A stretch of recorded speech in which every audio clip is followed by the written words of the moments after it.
Hi friends, ఈరోజు వీడియోలో negotiable instrument act remaining concept చూద్దాం. ఆల్రెడీ నేను 2 వీడియోస్ పోస్ట్ చేశాను.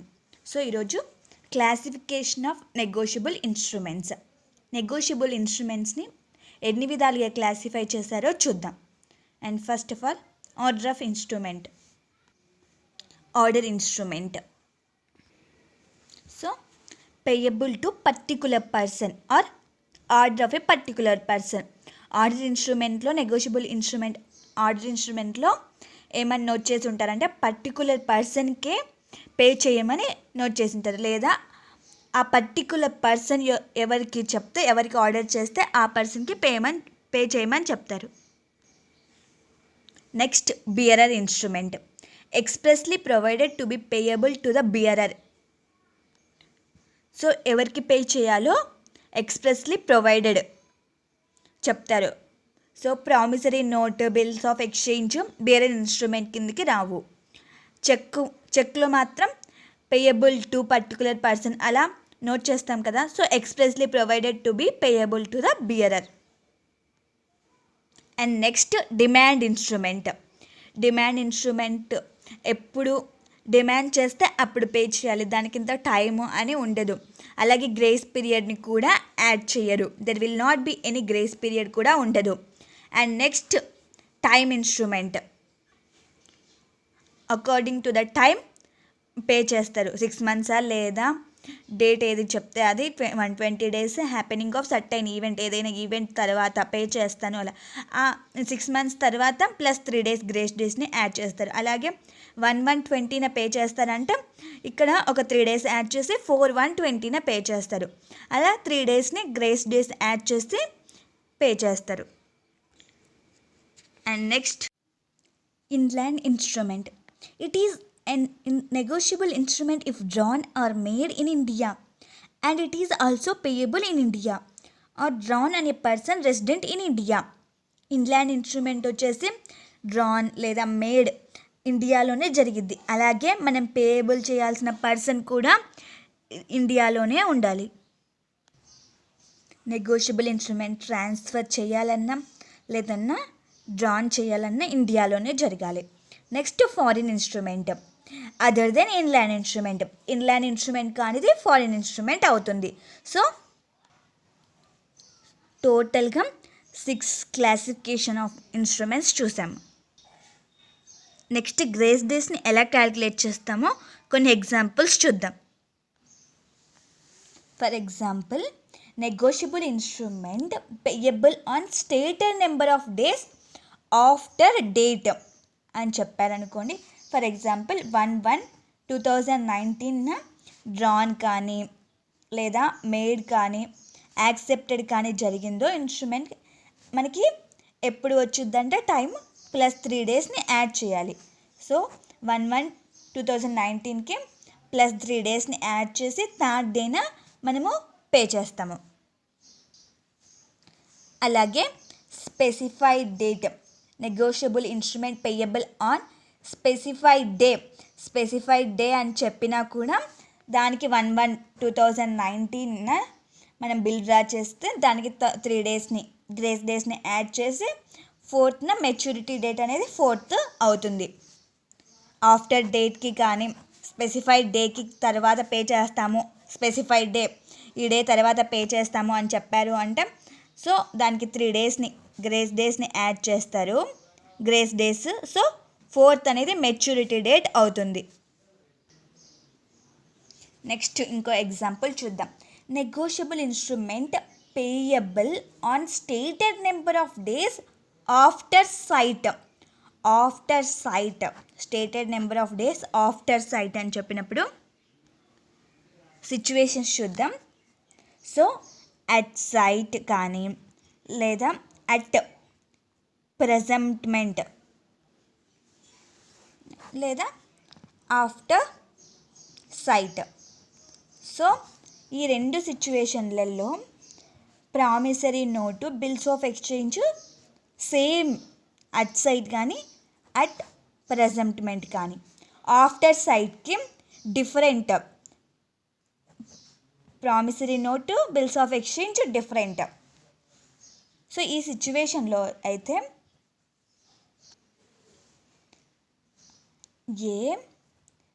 ఎగ్జాంపుల్ ఏ బీకి గూడ్స్ని సేల్ చేశాడు.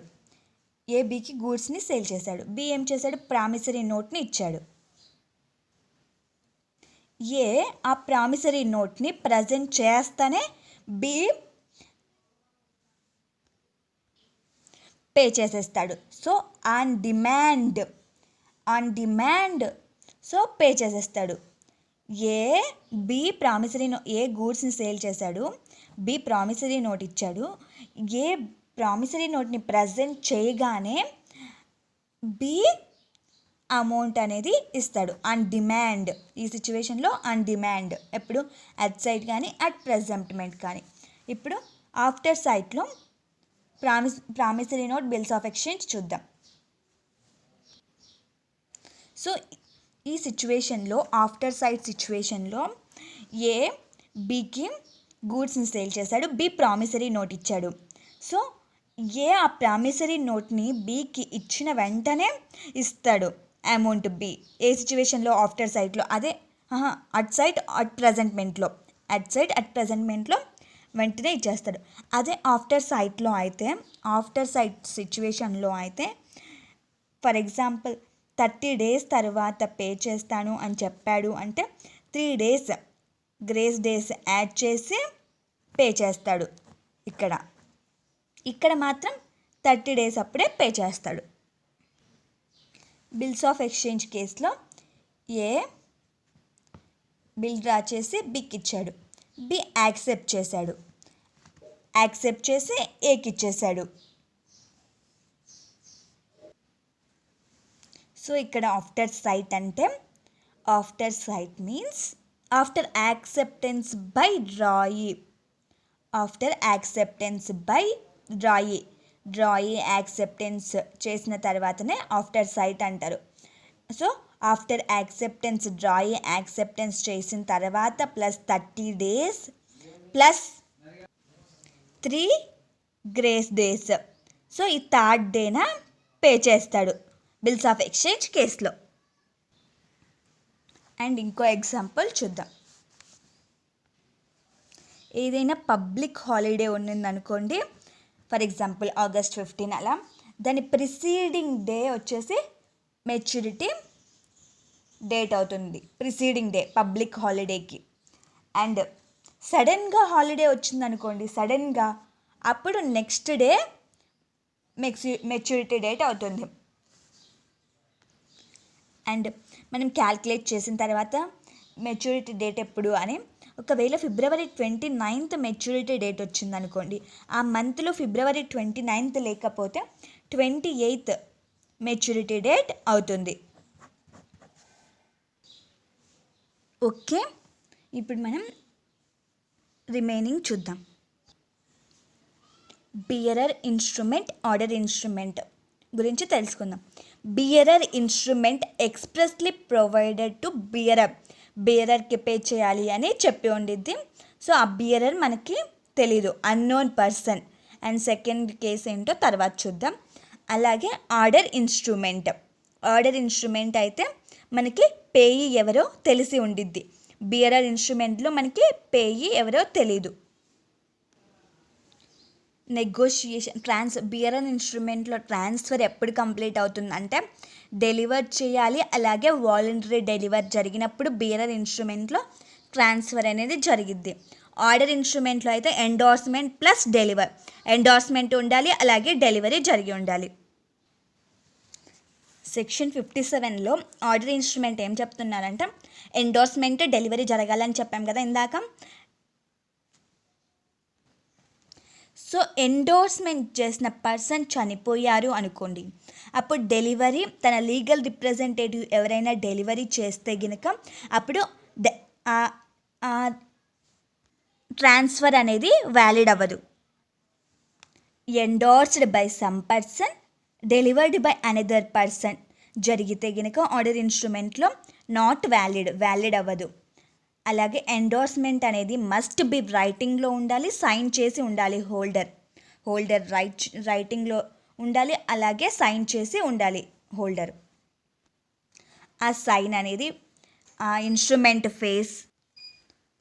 ఫేస్ ఆఫ్ ది ఇన్స్ట్రుమెంట్ లేదా బ్యాక్ ఆఫ్ ది ఇన్స్ట్రుమెంట్ లేదా పేపర్ అనెక్స్డ్ ఒక పేపర్ని అంటించి మన ఈ రైటింగ్లో రాసి సైన్ చేసి అంటించాలి. నెక్స్ట్ కైండ్స్ ఆఫ్ ఎండోర్స్మెంట్స్ ఎన్ని టైప్స్ ఉన్నాయో చూద్దాం. General endorsement, special endorsement, restrictive endorsement, partial endorsement, sans recourse endorsement, sans phrase endorsement, facultative endorsement, conditional endorsement. ఇప్పుడు ఒక్కొక్కటి చూద్దాం. First general endorsement. So general endorsement అంటే ఎండోర్సర్ తను ఎండోర్సీ నేమ్ రాయకుండా ట్రాన్స్ఫర్ చేస్తాడు. జనరల్ ఎండోర్స్మెంట్లో ఎండోర్స్మెంట్ అనేది ఎలా జరిగిద్దంటే endorser without writing the name of endorsee name రాయకుండా ట్రాన్స్ఫర్ చేస్తాడు. ఫర్ ఎగ్జాంపుల్ సైన్ చేసి ఇన్స్ట్రుమెంట్ మీద ఎవరికి ఎండోర్స్ చేయాలో నోట్ చేయకపోతే అది జనరల్ ఎండోర్స్మెంట్ అవుతుంది. కొన్ని కేసెస్లో order instrument will become bearer instrument. Order instrument కూడా బియరర్ ఇన్స్ట్రుమెంట్ అవుతుంది ఎప్పుడు నేమ్ నోట్ చేయనప్పుడు. నెక్స్ట్ స్పెషల్ ఎండోర్స్మెంట్లో ఎవరికి పే చేయాలో చెప్పి ఉంటారు. సైన్ చేసి బీకి బి ఎవరు ఎండోర్సీ. సో స్పెసిఫైడ్ పర్సన్కి ఎండోర్స్ చేయమని స్పెసిఫిక్గా చెప్తే సో దాన్ని స్పెసిఫైడ్ ఎండోర్స్మెంట్ అంటారు. The provisions of the act as applicable for పేయీకి ఏ ప్రొవిజన్స్ అప్లికబుల్ అవుతాయో అవి ఎండోర్సీకి కూడా అప్లికబుల్ అవుతాయి ప్రొవిజన్స్. నెక్స్ట్ రిస్ట్రిక్టివ్ ఎండోర్స్మెంట్ ఏంటో చూద్దాం. ఫర్ ఎగ్జాంపుల్ ఎక్స్ యాక్సెప్ట్ చేసి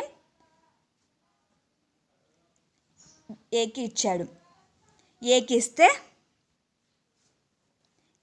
ఎక్స్ ఎవరు యాక్సెప్ట్ చేసిన పర్సన్, ఏ ఎవరు హోల్డర్. ఏమని చెప్పాడంటే ఓన్లీ బీకి మాత్రమే ట్రాన్స్ఫర్ చేయమని చెప్పాడు.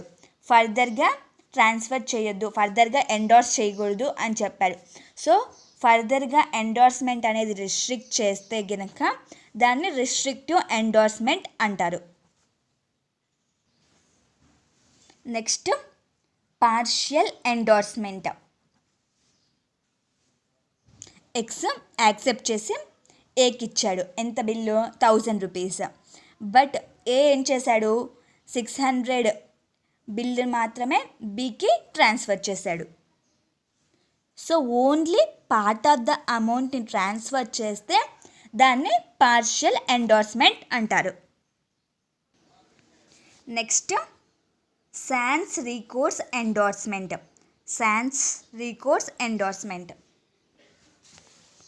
ఫర్ ఎగ్జాంపుల్ ఏ బీకి ట్రాన్స్ఫర్ చేశాడు, బి సికి ట్రాన్స్ఫర్ చేశాడు.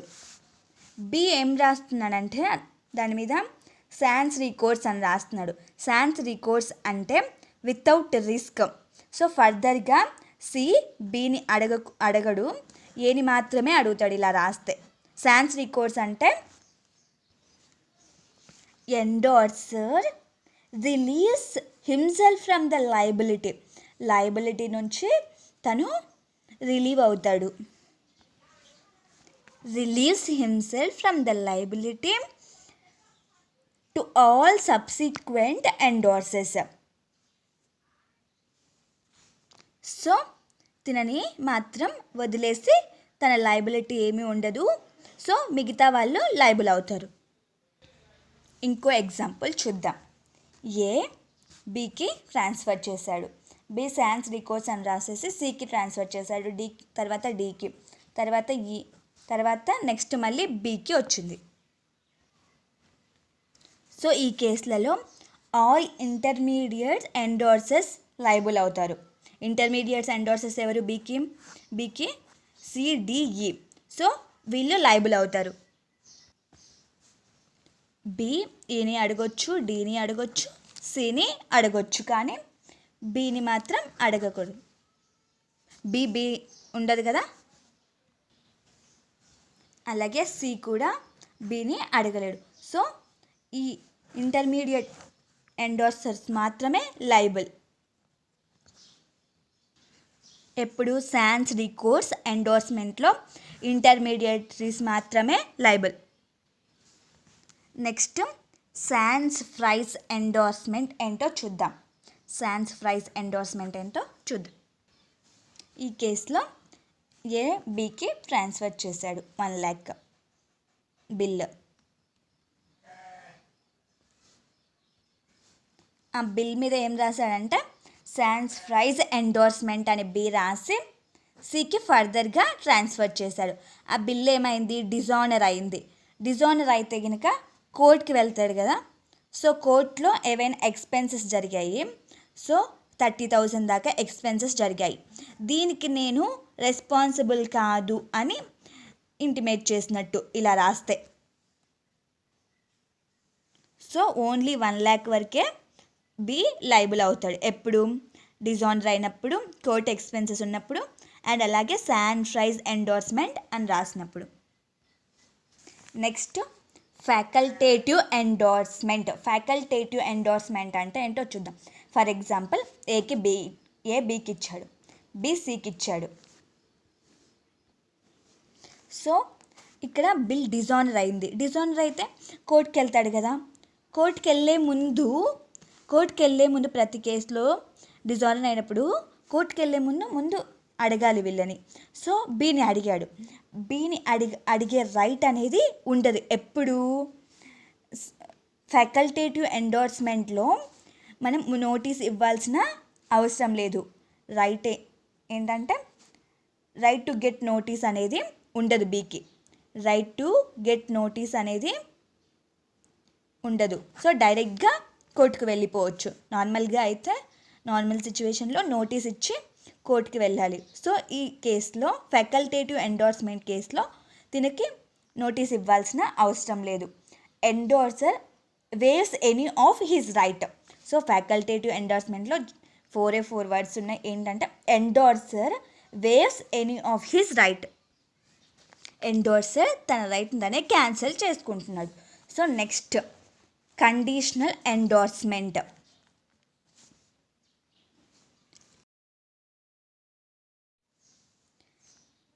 కండిషనల్ ఎండోర్స్మెంట్ అంటే after happening of certain event. ఈ ఈవెంట్ జరిగిన తర్వాత ఎండోర్స్ చేస్తాము అని చెప్పడము. So valid. After happening of certain event valid. So types of endorsements over. కొన్ని ఇంపార్టెంట్ పాయింట్స్ చూద్దాం. ఫర్ ఎగ్జాంపుల్ బిల్ ఎంతవరకు వ్యాలిడిటీ ఉండిద్ది, ఆ సిచ్యువేషన్లో వ్యాలిడిటీ దాటిపోతే ఏమైద్ది. సో ఆ కేసెస్ చూద్దాం. ఫర్ ఎగ్జాంపుల్ మనం ట్రాన్స్ఫర్ చేసే బిల్ అనేది 6 months వ్యాలిడిటీ ఉందనుకోండి. ఏ బికి ట్రాన్స్ఫర్ చేశాడు, బి వచ్చేసి సికి ట్రాన్స్ఫర్ చేశాడు.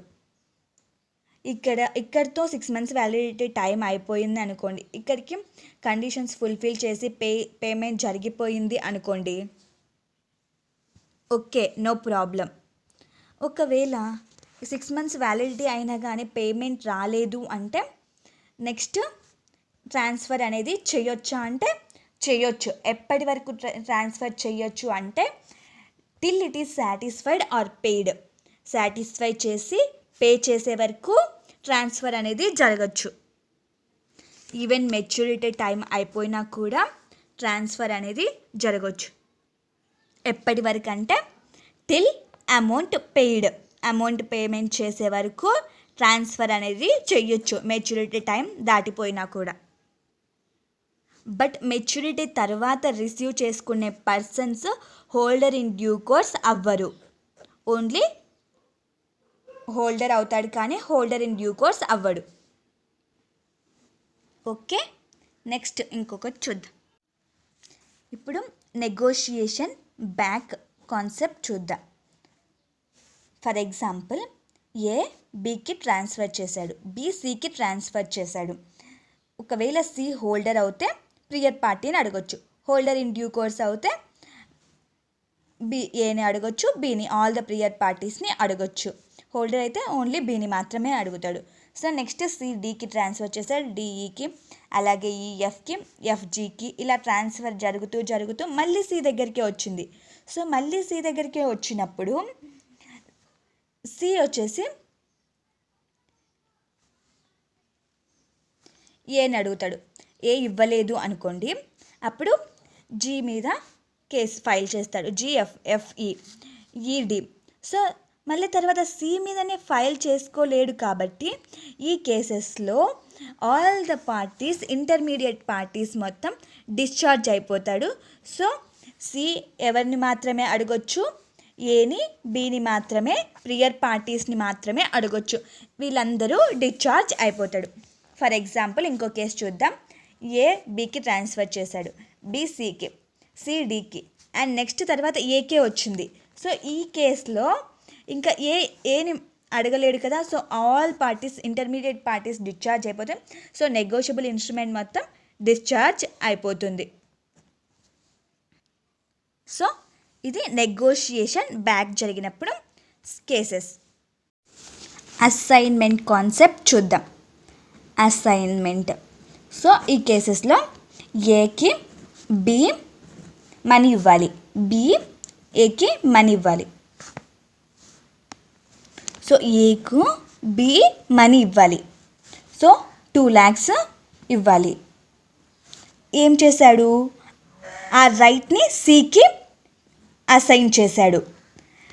బి దగ్గర నుంచి తీసుకునే రైట్ని సికి అసైన్ చేశాడు. సి వచ్చేసి ఏమవుతాడంటే అసైనీ, ఏ అసైనార్. సో అసైన్ చేశాడు, దాన్ని అసైన్మెంట్ అంటారు. ఈ ప్రాసెస్ని అసైన్మెంట్ అంటారు. అసైన్మెంట్ ప్రాసెస్ ఏ యాక్ట్లో కవర్ అవుతుంది అంటే ట్రాన్స్ఫర్ ఆఫ్ ప్రాపర్టీ యాక్ట్లో కవర్ అవుతుంది. ఇది మనీ అయినా కావచ్చు, ఏదైనా ఇమ్మూవబుల్ ప్రాపర్టీ అయినా అవ్వచ్చు. అసైన్మెంట్ అనేది మ్యాండేటరీగా స్టాంప్ డ్యూటీ ఉండాలి. స్టాంప్ డ్యూటీ మ్యాండేటరీగా ఉండాలి, అలాగే అది రైటింగ్లో ఉండాలి. ఓకే, దీన్ని అసైన్మెంట్ అంటారు. Okay friends, all the best. Next class we will see another concept.